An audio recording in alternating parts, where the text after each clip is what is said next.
In other news, unionized pilots at Delta Airlines voted last week in favor of authorizing a strike. That move raises concerns about the future of aviation and any possible impacts of the upcoming holiday travel season. Those directly involved in the industry spoke with News 8's David Horak, who is at Kalamazoo Battle Creek International Airport with more. Well, first off, one airport manager I spoke with says that he is not surprised that it has come to this.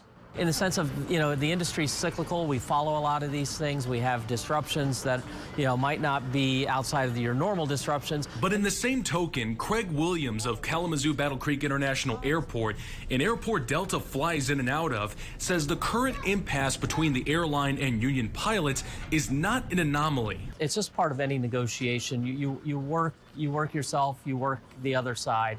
And I think that's just normal part of the negotiation process. This week, members of the Airline Pilots Association who fly Delta voted in favor of having union leaders call a strike if necessary to get a new contract.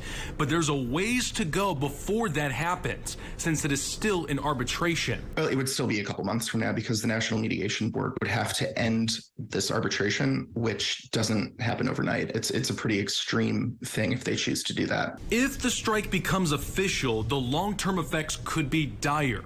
Raymond Thompson, who serves as interim dean of Western Michigan University's College of Aviation, says it would further aggravate the pilot shortage. Should one of the carriers go on strike, that becomes a lot of individual decisions. Do pilots cross a picket line, choose to honor that? But typically you're going to see some disruption, some flights canceled. Simply, if there's fewer pilots than we currently even have available today, something has to give. But in the short term, how much of an impact will passengers trying to book their holiday travels see from this alone? Senior aviation business reporter David Slotnick of The Points Guy says not much of one. The good news is that the strike vote wouldn't really affect pricing for the holidays. The bad news is that demand would. Demand is really high. We're seeing that a lot of people want to travel, even with the fears over the recession and talk about inflation and everything.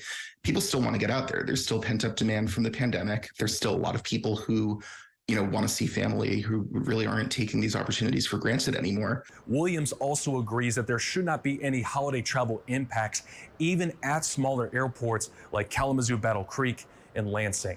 We're in Kalamazoo. David Horak, News 8.